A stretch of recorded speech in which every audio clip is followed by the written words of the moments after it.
Good afternoon and welcome back to the channel. This video is not financial advice. I'm not a financial advisor. Do your own research, make your own decisions. All right, guys. So I want to recap a couple things here. These might seem like very common sense points, but we're not really living in a time where common sense is prevailing. So that's why I'm going to be going over this in this video. So what was everybody's goal when they got into crypto? The overwhelming majority of people was that they wanted to make a lot of money in crypto. Okay. So that's the end goal. Right? That's the end destination, ideally. So what needs to happen? What are the series of events that need to happen in order to achieve the end goal? Well, how people get to the end goal is really however they decide to get there, whatever plan and strategy they decide to implement. But at some point in time, in order to make a lot of money, let's just go through the steps here. In order to make a lot of money in crypto, at some point, you have to buy a lot of crypto. I think we would all agree that that is a reality.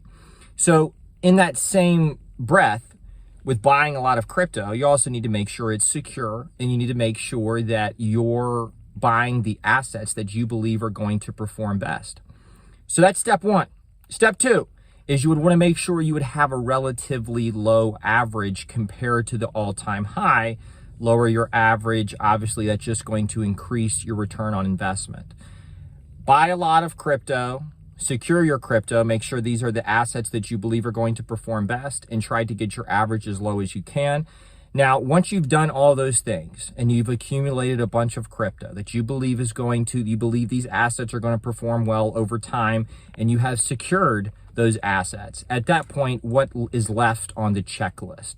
Wait for the next bull market, right?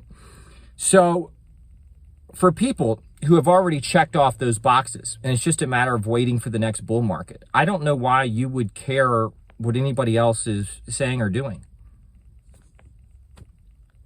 No, I'm not telling you that you should or that you shouldn't. I don't know why you would. Now, there's a lot of people who have not checked off those boxes that are very interested in rushing all day, every day, to the people who have, to try to convince them that they should somehow not be content with where they're at. Right? Now, for those people, they still have to, at some point in time, buy a lot of crypto. And they have to pick the right assets. And they have to secure that crypto. And they have to ensure that they have a relatively low average. So, for those people, I don't know why you're going to people who are much further along on this process to try to project your own shit onto them. And actually, I do know why they're doing it. They're doing it because they don't feel 100% confident with what they're doing.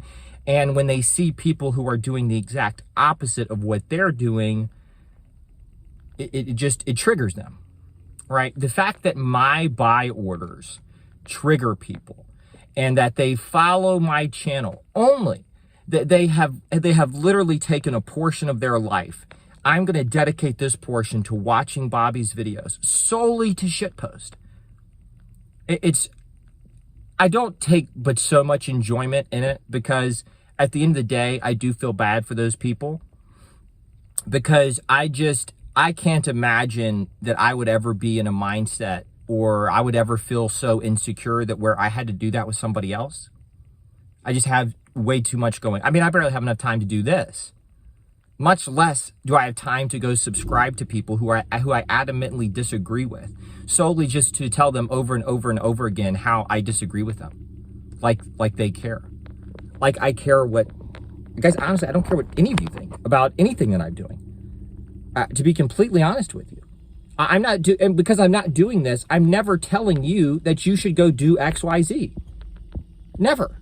Whatever you decide to do is what you decide to do, and whatever it is, I hope it works out for you. Even the shit posters. Even the shit posters. I still hope that at some point in time, they check those boxes off and they position themselves to be able to do well during the next bull market. But what I will say, another common sense point, is that 100% of bulls will be in the next bull market. Simple concept to understand. They are in the market. They're never getting out of the market. So, and if they've done all the other criteria, if they checked all that off, then they're going to be in the market. The only people that won't be in the next bull market will be bears.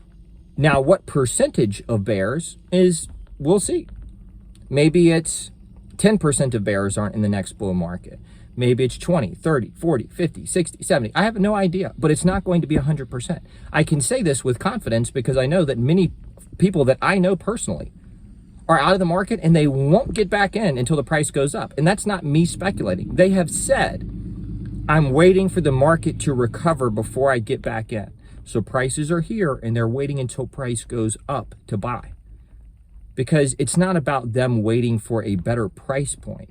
It's about they genuinely don't believe the price is going to go up, and they're not going to believe the price is going to go up until the price goes up, which is perfectly fine. Just a different strategy.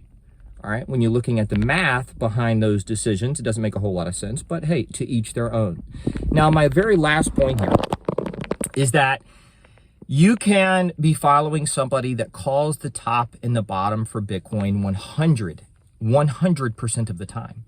And you could still lose to the other person who studies fundamentals and who actually understands technology and who understands that this asset is going to do 2, 3, 4x what another asset does because they actually understand what they're invested in.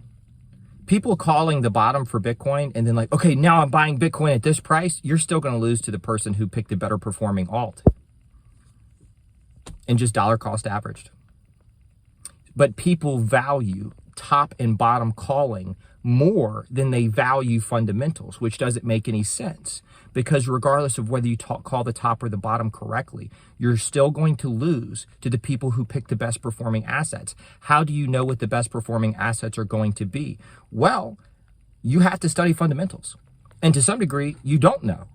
You're just making an educated guess based on the available information and your own general understanding of the differences between the different technologies and their use case and their fundamentals and the differentiating factors that they have and the amount of value that they can add to their users.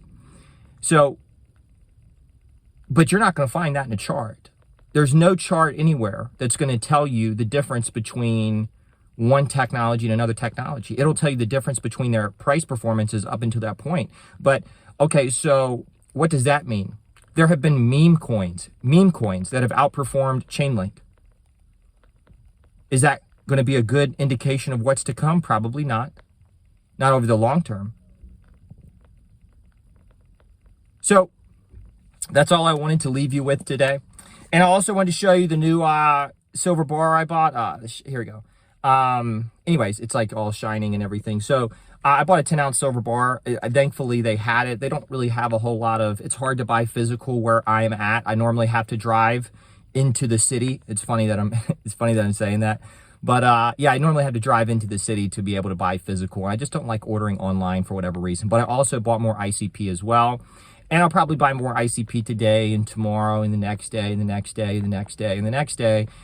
Because I'm interested in two main things: accumulating as much as possible before the next bull run and having my average as low as possible. I have an average that's in the single digits for ICP. I don't give a shit about all this other stuff. It doesn't fucking matter to me at all. Literally 0%. Because again, this goes back to the conversation we had about having enough. And enough is whatever that means for you. That's a relative term.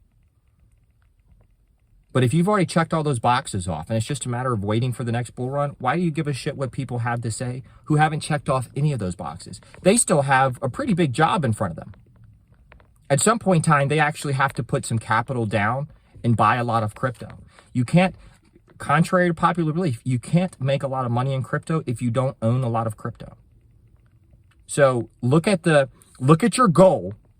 Whatever, and your goal might not be to make a lot of money in crypto. I have no idea, but look at what your goal is and then say, okay, what are the steps that I have to take to ensure, keyword here is ensure, that I capitalize on my goal. Now, when I say the word ensure, obviously nothing's ever a sure thing. Maybe the elites decide to just scrap the new system. But assuming this remains the new system and assuming an implementation continues, what do you have to do in order to achieve your goal? Now, how you go about getting there might be different from how the next Joe Blow goes about getting there. But there are steps that will be involved before achieving said goal, and you might want to look at the different steps that you need to take in order to get there. So that's all I have for this video. Thank you everyone who's liked, share, and subscribed. Let me know your thoughts in the comment section below. I have another video coming out this weekend that's talking about everything that's happening outside of crypto. All the distractions, in my personal opinion, that are happening that are designed to distract people from what this actually is, in my opinion. So that's all I have for this video. Thank you everyone who's liked, share, and subscribed. Take care. Have a good day. I'll see you in the next video.